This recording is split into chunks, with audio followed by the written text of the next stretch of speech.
Bismillahirrahmanirrahim. Alhamdulillah wassalatu wassalamu ala asrafil anbiya wal mursalin wa ala alihi wa ashabihi ajma'in. Kita akan bahas tentang paragraf. Nanti kita akan melihat ada paragraf yang sering sekali dipakai oleh orang-orang gitu ya, oleh ya orang yang menulis. Di sana ada paragraf deskriptif, ada paragraf klasifikatif, dan ada paragraf komparatif. Ini penulisnya karena saya mendapatkan ilmu dari beliau Satyongki Sutoyo. Ini mentor kami di program kaderisasi ulama. Beliau sekarang lanjut S3 di Unidang Gontor. Jadi semoga beliau segera selesai menempuh S3-nya dan bisa memberikan manfaat seluas-luasnya. Nah, ini PPT dari beliau. Kita mengambil ilmu dari beliau. Semoga beliau mendapatkan keberkahan karena kami jelaskan ulang apa yang telah beliau paparkan dengan adanya tambahan-tambahan dari kami tentunya seperti itu.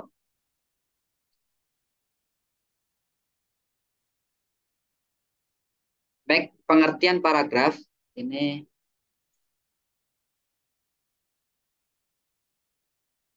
sebentar, ini kurang terlalu terlihat ya karena ada goresan di bawah ini untuk pengaturan memindahnya caranya.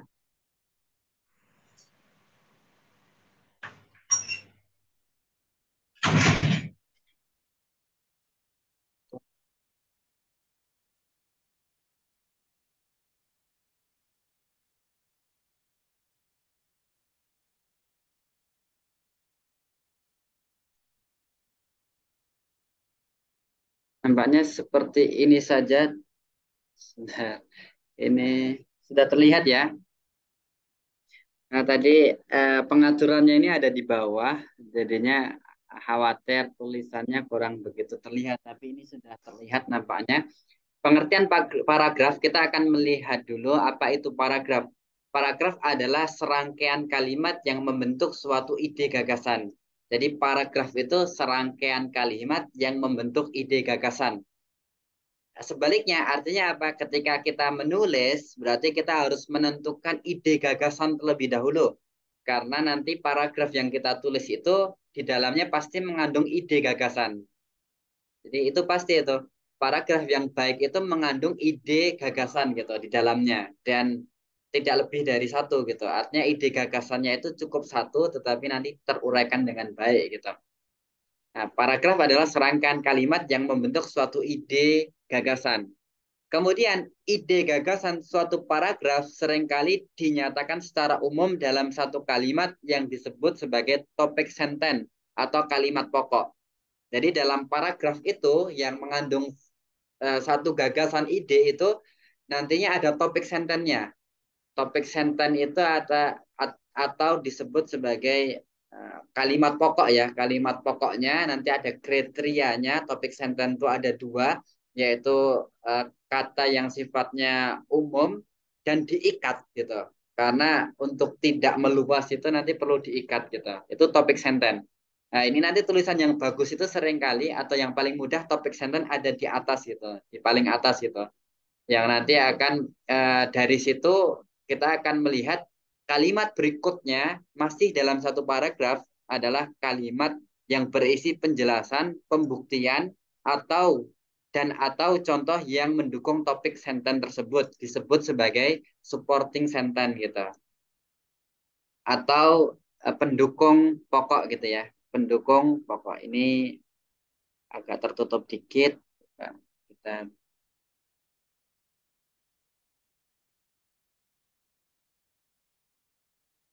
pendukung sentence seperti itu ya. Jadi sudah ada bayangan kan, paragraf itu adalah kalimat yang membentuk suatu ide. Nah, kalimat yang membentuk suatu ide itu bisa dibelah menjadi dua. Yang pertama adalah topik sentence, yang kedua adalah supporting sentence gitu. Topiknya, kemudian spottingnya atau pendukungnya. Baik, penjelasan berikutnya yang lebih rinci lagi. Setiap paragraf sehingga terdiri dari dua. Nah, yang pertama satu kata topik, satu kalimat topik atau topik sentence. Nah, ini dia. Isinya adalah kalimat paling umum dan penting, berisi kalimat yang berfungsi mengontrol ide. Jadi kalimat umum dan ada kontrolnya gitu, sehingga tidak melebar kemana-mana, sehingga kalimat itu dapat eh, terjelaskan dengan baik. Itu topik sentence, nanti akan ada pembahasan lebih lanjut lagi. Kemudian kalimat pendukung atau supporting sentence tadi ya. Supporting sentence biasanya terdiri dari 4 sampai 5 kalimat-kalimat yang pertama menjabarkan, explain. Kemudian ada mendefinisikan, define, menjelaskan, clarify, kemudian ada juga memberi contoh, illustrate gitu. Jadi ini kalimat pendukung. Nah, ini dalam satu paragraf harus ada dua ini, topik sentence dan supporting sentence gitu. Jadi ketika kita hendak membuat paragraf itu kita harus menentukan ide gagasannya apa. Ide gagasan itu terwakili oleh dua hal ini, topik sentence dan supporting sentence. Kita akan membahas lebih lanjut. Topik sentence adalah pengontrol ide dalam suatu paragraf yang terdiri dari topik atau gagasan tadi ya, gagasan umum atau kalimat umum dan pengontrol ide. Nah, ini harus ada dua ini. Contohnya di sini adalah ada beberapa hal kebiasaan yang bisa dilakukan. Nah, ini kan berarti ada gambaran umum atau gagasan umum, ada kebiasaan yang dapat dilakukan. Pengontrolnya apa?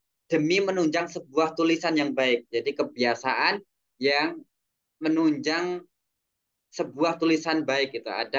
Ada beberapa hal kebiasaan yang bisa dilakukan demi menunjang sebuah tulisan yang baik. Maka akan timbul pertanyaan, what apa kebiasaan tersebut gitu. Sehingga kalimat berikutnya menjelaskan apa kebiasaan tersebut. Satu, dua, tiga misalnya, bla bla bla bla bla gitu.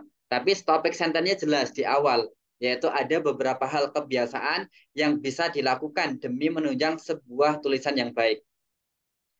Kemudian yang kedua, sangat mudah memunculkan kebiasaan dalam menulis jika melakukan beberapa hal ini. Nah, ini sangat mudah memunculkan kebiasaan dalam menulis, ini topiknya. Kemudian ide pengontrolnya adalah jika melakukan beberapa hal ini. Apa itu? Pertama ini, kedua ini, ketiga ini, keempat ini. Nah, ini paragraf yang baik, ada topik sentence-nya. Kemudian yang ketiga, dalam dunia filsafat, materi epistemologi tergolong yang paling sulit dipelajari untuk dipelajari karena beberapa hal. Karena beberapa hal ini merupakan pengontrol idenya. Jadi kita tidak melebar kemana-mana, cukup menjelaskan beberapa hal saja kenapa dia dikatakan paling sulit seperti itu.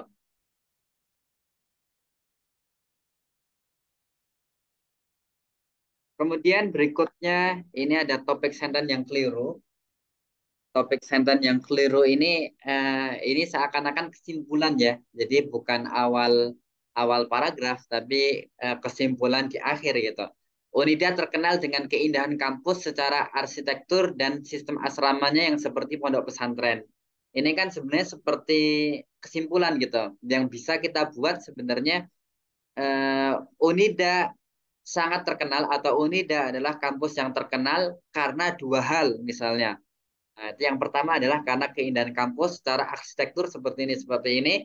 Yang kedua adalah sistem asrama yang seperti pondok pesantren seperti ini gitu. Jadi kalau seperti ini kan ini seperti kalimat kesimpulan, bukan topik sentence. Yang kedua juga seperti itu. Ini seperti kesimpulan. Kemunculan metode hermeneutika dalam menafsirkan Al-Quran adalah masalah serius. Nah, kuncinya di sini adalah membuat topik sentence harus mengetahui terlebih dahulu bahan apa yang sudah dimiliki untuk disusun menjadi sebuah paragraf. Jadi kata kuncinya ataupun caranya untuk membuat topik sentence yang bagus adalah ya kita sudah mengetahui terlebih dahulu apa saja yang ingin kita tulis. Sehingga dari situ kita akan membuat topik sentence dengan lebih enak gitu. Dengan lebih mudah, yaitu kita membahas topiknya apa, kemudian pengikatnya apa. Itu namanya topik sentence. Nah, ada pun spotting idea atau spotting sentence ya, kalimat pendukung, ini ada dua, ada pendukung mayor Pendukung mayor adalah kalimat-kalimat yang secara langsung digunakan untuk menjelaskan ide pokok dalam yang dinyatakan dalam topik, ide pokok yang dinyatakan dalam kalimat topik gitu. Nah, ini kalimat yang secara langsung digunakan menjelaskan ide pokok. Penjelasan tersebut bisa dilakukan dengan cara menghadirkan bukti, fakta, argumen, kutipan, atau penjelasan lain. Biasanya dirujuk dan didapatkan dari sumber-sumber yang primer dan otoritatif. Nah, ini pendukung mayor. Jadi setelah kita tadi menentukan ide pokoknya apa, kemudian pengikatnya apa, maka setelah kita menentukan pengikat itu, kita mendukung pengikat itu dengan rujukan-rujukan yang otoritatif. Ini pendukung mayor. Kemudian pendukung minor, kalimat yang lebih rinci, digunakan untuk menguatkan argumentasi atau menjabarkan pendukung mayor. Dapat digunakan rujukan sekunder, opini pribadi, atau tokoh lain gitu. Nah, ini pendukung minor. Setelah kita tadi misalnya menjelaskan seperti ini, ada rujukannya, ada rujukannya, ada rujukannya, ada rujukannya. Nah, pendukung minor ini bisa berupa opini pribadi atau tokoh lain atau rujukan sekunder seperti itu. Ini pendukung minor.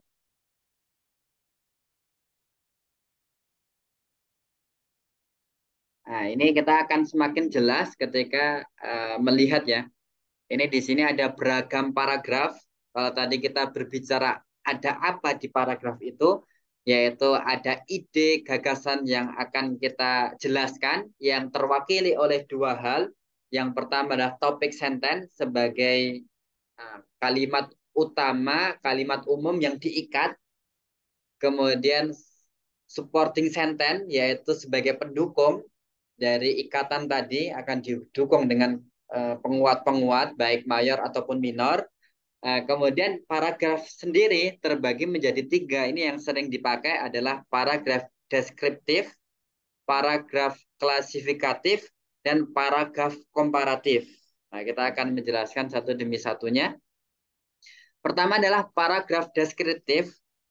Paragraf deskriptif ini adalah paragraf yang melukiskan atau menggambarkan sesuatu dengan tujuan untuk melukiskan, menggambarkan, memberikan perincian terhadap objek yang dibicarakan tersebut. Jadi deskriptif itu ya kita mendeskripsikan saja gitu. Paragraf itu yang berfungsi mendeskripsikan.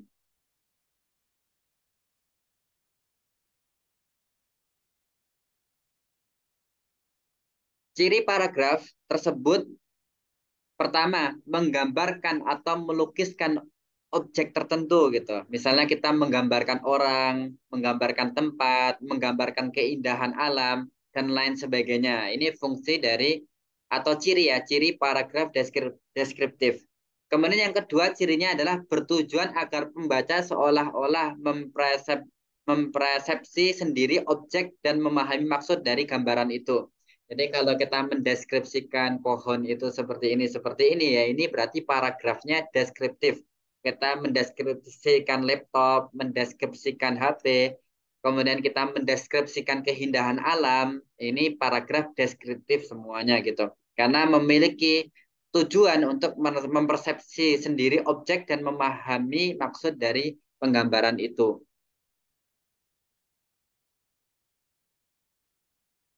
Nah, ini ada contohnya. Contohnya di sini ya. Pantai Nusa Penindah memiliki tata keindahan alam yang menarik, khususnya bagi wisatawan yang mendambakan suasana nyaman, tenang, jauh dari bisingan kota gitu. Kata pokoknya, topik sentennya ini, topik sentennya itu yang warna hijau dan kuning itu topik senten dua itu. Hijau dan kuning ini topik senten, tetapi saya pisahkan karena yang hijau itu adalah kalimat pokoknya, kalimat pokok atau kalimat umumnya, kemudian khususnya bagi wisatawan yang mendambakan suasana nyaman, tenang, jauh dari kebisingan kota itu pengikatnya. Jadi Pantai Nusa Penindah memiliki tata keindahan alam yang menarik. Nah, menarik itu kan banyak sekali ya, tapi dikhususkan atau diikat dengan khususnya bagi wisatawan yang mendambakan suasananya nyaman, tenang, jauh dari kebisingan kota. Nah, kemudian paragraf ataupun bukan paragraf ya, tapi kata berikutnya untuk menjabarkan adalah pohon-pohonnya rindang, bentangan lautnya luas, bagi penyelam pantai Nusa Penida juga menawarkan keindahan ikan laut yang sedang berenang. Nah, kemudian di sini saya beri warna biru karena dia sebagai simpulan sementara gitu. Memang nanti dalam paragraf selain dari mengandung ini ya, mengandung topik sentence dan supporting sentence, juga di akhir itu diharapkan agar ada kesimpulan gitu. Ada kesimpulan sementara yang nanti akan dihubungkan oleh paragraf berikutnya gitu. Sehingga paragraf itu benar-benar ilmiah, benar-benar ya sangat kuat gitu. Nah, ini seperti ini ada topik sentence. Topik sentence itu yang warna hijau dan kuning. Yang hijau itu topik sentence yang sifatnya umum, yang kuning ini topik sentence yang mengikat. Kemudian pohon-pohon rindang, bentangan laut luas, lautnya luas. Bagi penyelam pantai Nusa Penida juga menawarkan keindahan ikan laut yang sedang berenang. Ini supporting sentence, supportnya atau pendukungnya. Kemudian ini kesimpulan sementaranya, Pemda Bali harus menata dan mengolah pantai Nusa Penida sebagai tujuan wisata alternatif. Itu nanti bisa disambungkan dengan paragraf berikutnya, misalnya eh, mengelola Pantai Nusa Penida. Nah, pengolahan Pantai Nusa Penida dapat dilakukan sebagai berikut ini. Jadi bisa disambungkan lagi karena menyambung satu paragraf dengan paragraf berikutnya yang paling mudah adalah mengambil satu kata atau satu ide dari paragraf sebelumnya untuk dijelaskan lebih rinci. Jadi kalau di sini ada Pemda Bali harus menata dan mengolah Pantai Nusa Penida sebagai tujuan wisata alternatif. Kemudian pengelolaan Pantai Nusa Penida dapat dilakukan sebagai berikut ini gitu. Nah, itu bisa lagi disambung lagi. Berarti nanti kita menyambung lagi dengan ide kita ingin menjabarkan bagaimana cara mengelola Pantai Nusa yang baik gitu. Seperti ini nanti ada kesimpulan sementara lagi dihubungkan lagi dengan paragraf berikutnya. Seperti itu terus akan kuat sekali paragraf yang kita paparkan seperti itu. Ini contoh dari beliau Ustadz Yongki Sutoyo. Kemudian ini ada contoh dari kami ya, karena dulu kami juga mendapatkan tugas untuk mohon maaf ini bukan yang ini ya, paragraf deskriptif. Oh, ini masih paragraf deskriptif lagi ya, contohnya, contoh kedua. Berarti ini contoh kedua. Dalam epistemologi Islam, instrumen pengetahuan tidak bisa terbatas pada salah satu instrumen saja gitu. Nah, ini topik sentennya ada ini kita kasih nomor 2 saja, karena ini contoh kedua dari Ustadz Yang Toyo. Nanti yang ketiga ini contoh dari kami ya. Baik, yang kedua dulu. Dalam epistemologi Islam, instrumen pengetahuan tidak bisa terbatas pada salah satu instrumen. Nah, ini topik sentence. Kata umumnya dari topik sentence ini adalah epistemologi Islam. Kemudian kalimat pengikatnya adalah instrumen pengetahuan tidak bisa terbatas pada salah satu instrumen saja gitu. Nah, kemudian kita jelaskan panca indera tidak bisa dinafikan karena memiliki alamnya masing-masing seperti mata yang mewakili alam warna, telinga mewakili alam suara, hidung mewakili alam bau-bauan dan lain sebagainya yang berarti panca indera berfungsi sebagai awal mula segala pengetahuan. Yang kedua, sedangkan akal, karena dalam epistemologi Islam kan ada indera, akal, dan hati ya. Sedangkan akal dibutuhkan karena manusia memerlukannya pada satu perkara ataupun beberapa perkara yang secara khusus dalam hal pemilahan, penguraian, serta ada kalanya memerlukan kemampuan pemilahan dan penguraian sekaligus yang pada hakikatnya merupakan aktivitas dari akal itu sendiri. Sehingga menafikan akal sebagai salah satu elemen dalam instrumen pengetahuan sama artinya dengan memutus rangkaian proses dari ilmu pengetahuan. Adapun hati, nah ini kan kita menjabarkan ya tidak hanya berfokus pada satu instrumen saja, yaitu perlunya panca indera, perlunya akal, perlunya hati. Sedangkan hati memiliki kedudukan sebagai penangkap hal-hal yang bersifat neotik, terutama dalam banyak persoalan yang menyangkut pengalaman ruhani yang bersumber dari Tuhan. Terlebih jika melihat bahwa hati memiliki kemampuan bersifat ruh robbani agar membantu kompetensi dalam pemahaman-pemahaman yang tidak terbatas pada pengalaman fenomenal tapi juga eksistensial gitu. Oleh sebab itu, lah ini ada kesimpulan yang biru ini ya. Ini kami besarkan. Sebenarnya ingin kami besarkan, cuma terkadang tertutup.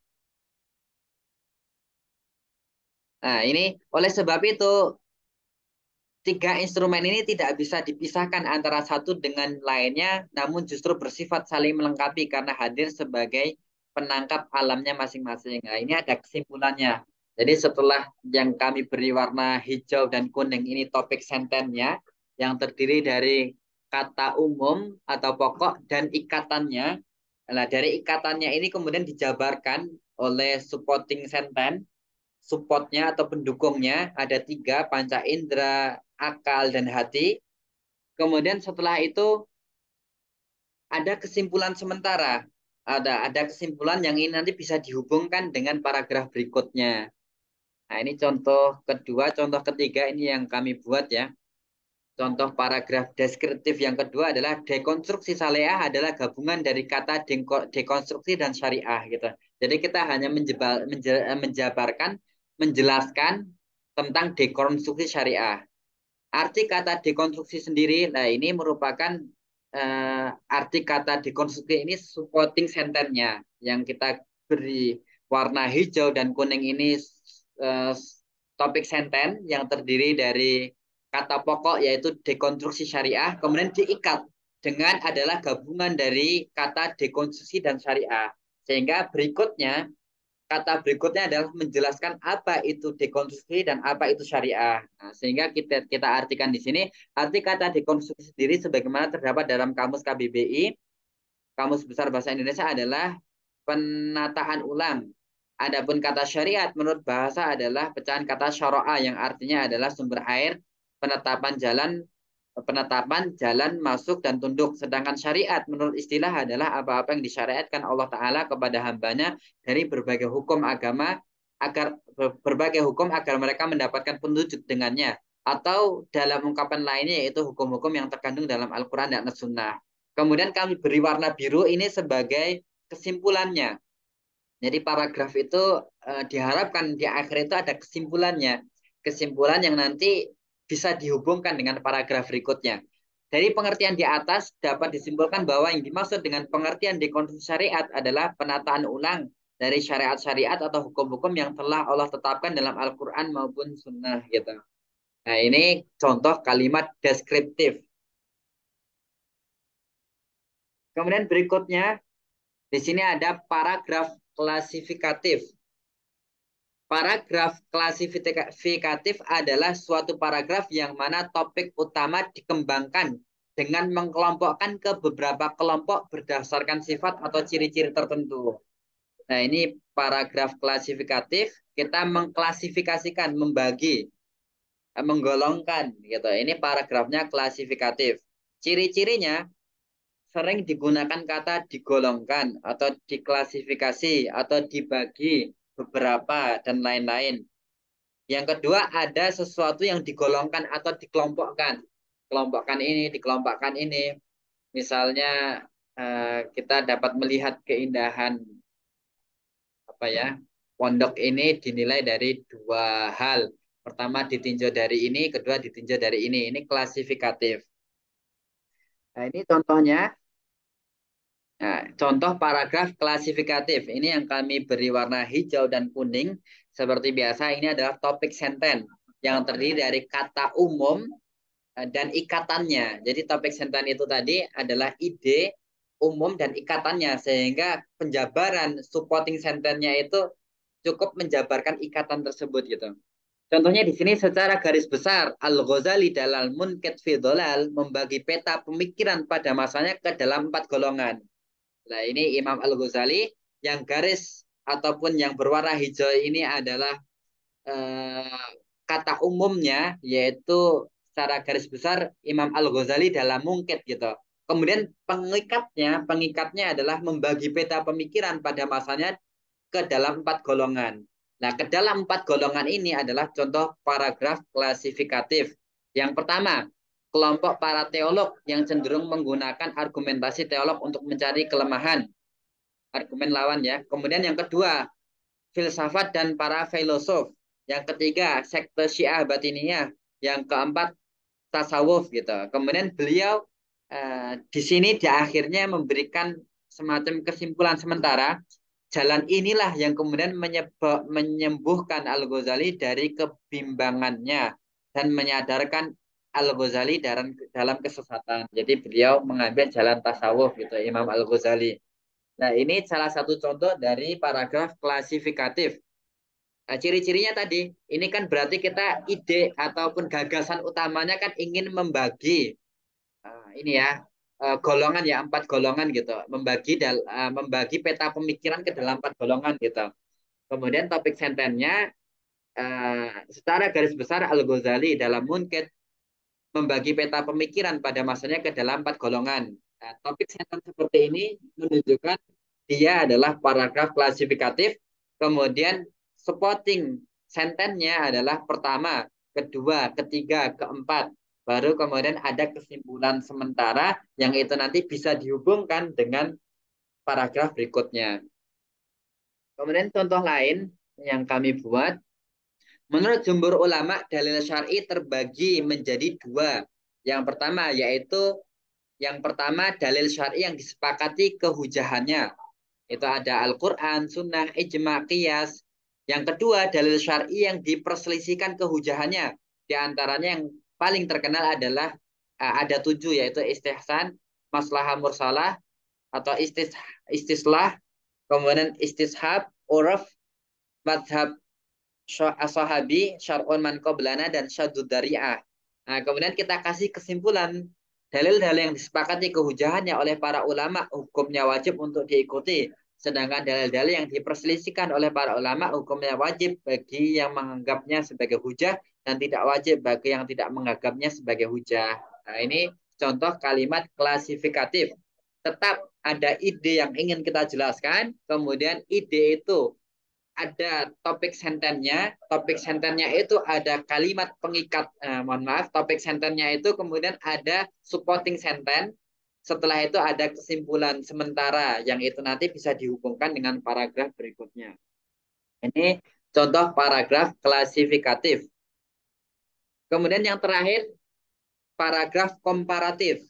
Paragraf komparatif merupakan paragraf yang menguraikan sesuatu berdasarkan pengamatan yang merujuk pada kesamaan ataupun perbedaan 2 atau lebih objek tertentu gitu. Jadi paragraf komparatif ini adalah menguraikan sesuatu berdasarkan pengamatan yang merujuk kesamaan atau perbedaan 2 atau lebih objek tertentu. Jadi ada yang dikomparasikan, ada dibandingkan gitu. Ciri paragrafnya sering digunakan kata bila, jika, sedangkan gitu ya. Sedangkan yang ini, orang ini adalah seperti ini, sedangkan yang ini seperti ini. Atau sesuatu yang dibandingkan. Ini paragraf komparatif. Nah, kemudian dalam paragraf komparatif ini ada kaedahnya. Kaedahnya adalah yang pertama menunjukkan sisi yang berlawanan. Jadi harus menunjukkan sisi yang berlawanan ya. Kalau ini mudah, karena seperti ini mungkin ini sulit gitu. Yang ini murah, yang ini mahal gitu gitu. Yang ini sangat ringkas, yang ini mungkin sangat luas ataupun lebar dan lain sebagainya. Yang kedua, porsi pembahasannya seimbang. Jadi porsi pembahasannya seimbang. Yang ini disebutkan 3, yang ini juga harus disebutkan 3. Ini komparatif. Datanya juga seimbang. Kemudian yang keempat, bisa dihadapkan satu persatu ataupun dikelompokkan sisi A terlebih dahulu kemudian sisi B. Tetapi lebih sistematis jika cara pembahasannya bergantian. Jadi sebenarnya boleh.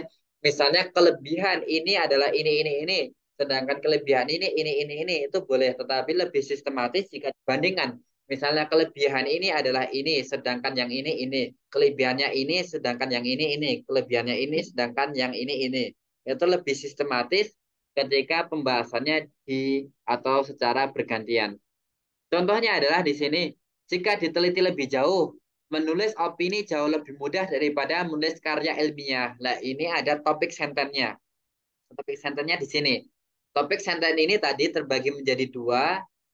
Ada kalimat umumnya, yaitu jika diteliti lebih jauh, kalimat pengikatnya adalah menulis opini jauh lebih mudah daripada menulis karya ilmiah.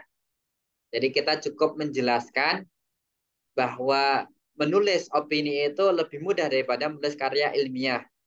Nah, ini karena ada pembandingan, jadi dia disebut paragraf komparatif. Kemudian penjabarannya, menulis opini bisa ditulis tanpa kaidah yang mengikat seperti kutipan-kutipan baku atau dalam footnote ataupun referensi yang otoritatif. Nah, sedangkan karya ilmiah tadi opini dalam masalah referensi kan. Sedangkan karya ilmiah tidak bisa ditulis kecuali dengan merujuk pada sumber yang otoritatif. Kemudian berikutnya, opini juga memiliki gaya dan langgam penulisan yang beragam dengan identitas khas penulisnya berdasarkan apa yang dilihat, didengar, diperhatikan dari beragam kejadian dan bacaan dengan bahasa yang menarik dan mudah dipahami, ditambah sedikit eksplorasi tentang tema utama yang ada dalam opini. Nah, sedangkan karya ilmiah cenderung memiliki kaidah baku yang terkadang justru menggunakan bahasa yang rumit untuk dipahami dengan eksplorasi yang sangat mendalam untuk mengurai persoalan yang menjadi topik utama pembahasan. Berikutnya lagi, bila dilihat dari segi panjang tulisan, maka opini cenderung tidak panjang dengan tujuan pembaca mudah untuk mencerna. Sedangkan karya ilmiah biasanya berlembar-lembar. Kemudian dibandingkan lagi, apabila dilihat dari kondisi yang dibutuhkan untuk menulis, maka penulis opini bisa lebih santai menyelesaikannya karena dapat dikerjakan di perjalanan, di waktu senggang, waktu menjelang dan waktu bahkan waktu menjelang tidur. Padahal bagi penulis karya ilmiah, seringnya mereka harus meluangkan waktu khusus dengan konsentrasi yang tergolong tinggi. Nah, kemudian ada kesimpulan sementaranya. Dengan kata lain, menulis opini adalah sesuatu yang menyenangkan, tapi menulis karya ilmiah adalah sesuatu yang menyusahkan. Nah, ini ada topik sentennya, karena topik sentennya itu membandingkan, jadinya dia paragraf komparatif, kemudian ada supporting sentennya, kemudian di akhir ini ada kesimpulan sementara yang itu akan menghubungkan dengan paragraf berikutnya. Kemudian contoh yang kami buat,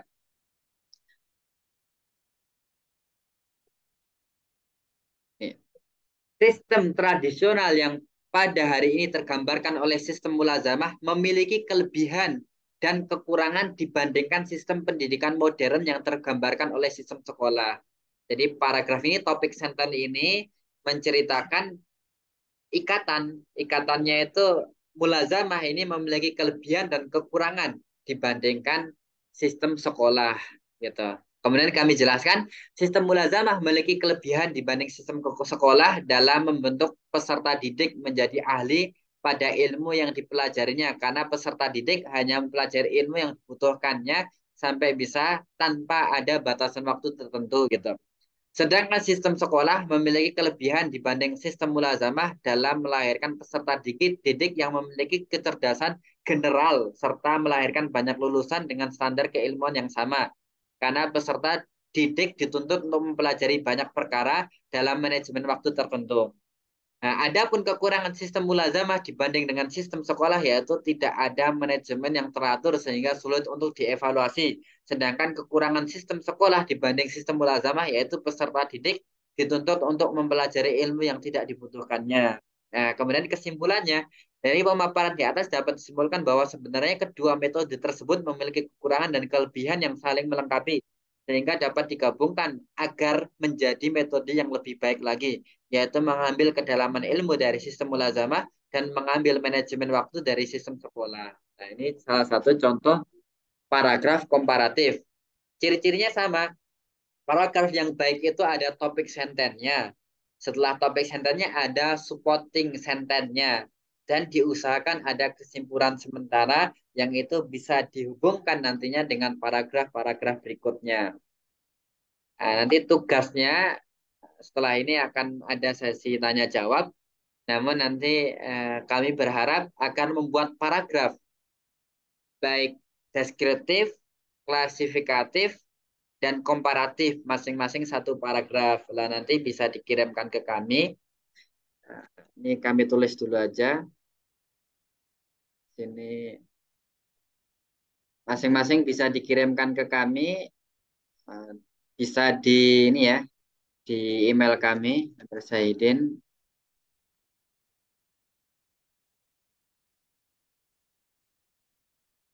history.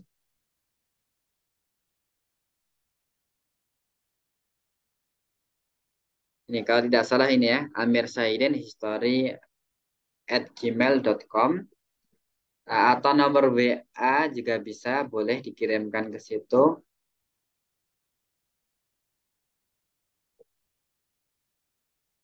Ada lagi email resmi sebenarnya, email resmi dari Unida.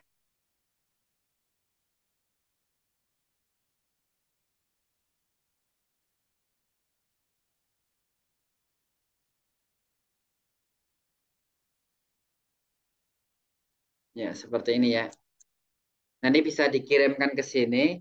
Kami sangat berharap untuk dikirimkan ya, biar berlatih bagaimana cara membuat paragraf deskriptif, paragraf klasifikatif, dan paragraf komparatif yang masing-masing satu paragraf bisa dikumpulkan melalui email amirsaidin.history at gmail.com atau WA 0812 3132 3034 atau email resmi kampus Amir Zahidin 42003 at unida.gontor.ac.id. Nanti bisa dikirim ke sini. Baik, monggo kami buka pertanyaan. Barangkali ada yang ditanyakan dari pemaparan tadi, kami persilahkan.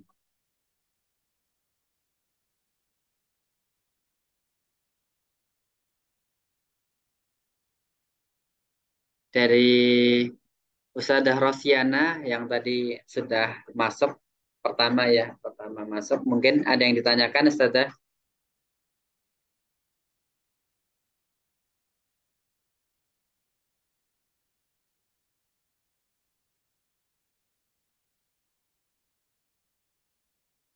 Atau jangan-jangan sudah tidak bersama kami.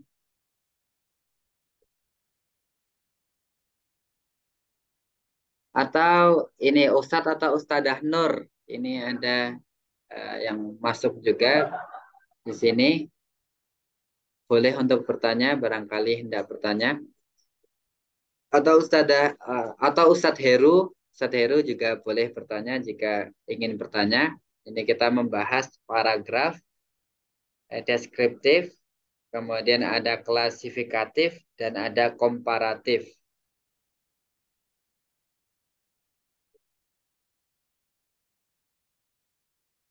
Baik, sembari menanti, eh, agar recordingnya tidak terlalu lama, kami matikan. Ini yang bisa kami sampaikan.